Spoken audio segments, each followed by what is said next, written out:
Beruchim Tiou Rabotai, excellente journée. Le 14 Sivan. Une grosse date toujours, hein, le 14. Parce qu'il y a 2 mois c'était Pessah. Il y a 1 mois c'était Pessah Sheni, le rattrapage.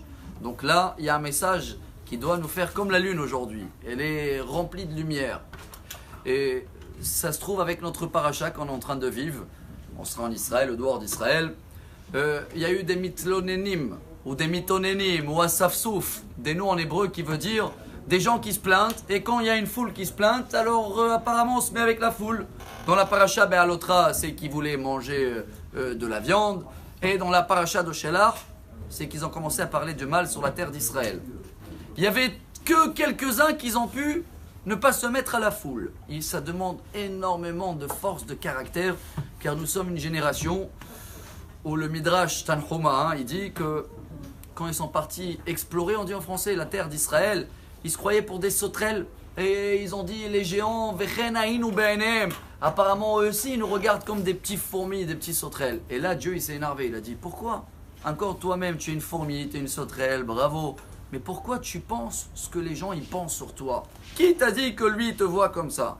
Et apparemment, notre génération, on vit beaucoup selon ce que les gens ils pensent, ce que les gens ils disent. Et qu'est-ce que la télé, elle me dit que je dois acheter? Ce qui veut dire, on n'a plus tellement la liberté. Oui, la liberté de penser, oui.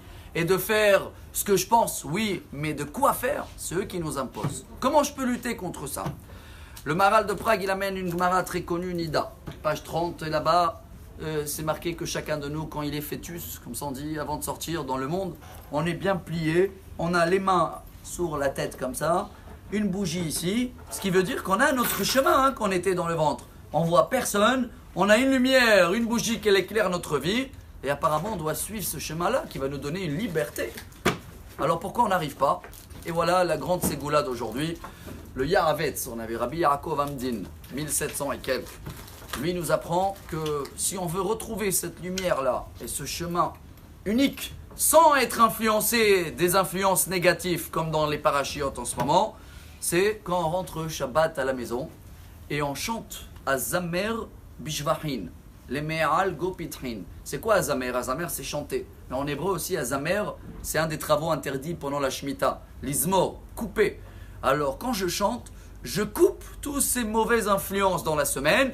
Et comment elle se termine cette chanson? C'est une chanson du Harizal, hein, remplie de profondeur. Là-bas, il dit qu'il y a une menorah sur mon visage qui va m'éclairer mon chemin dans la semaine. Alors si on veut retrouver cette indépendance, être libre de faire ce que Dieu nous demande et ce que j'ai envie de faire, alors comment on fait? Shabbat, on chante, on regarde les bougies, on se déconnecte de tout le monde matériel. Et comme ça, dans la semaine qu'elle arrive après, dans des journées comme aujourd'hui, on est full moon, rempli de lumière, on va prendre notre chemin. Et c'est le bon chemin qui va nous amener, Be'ezrat Hashem, à l'avenue de Mashiach. Amar Rabbi Elazar, Amar Rabbi Hanina.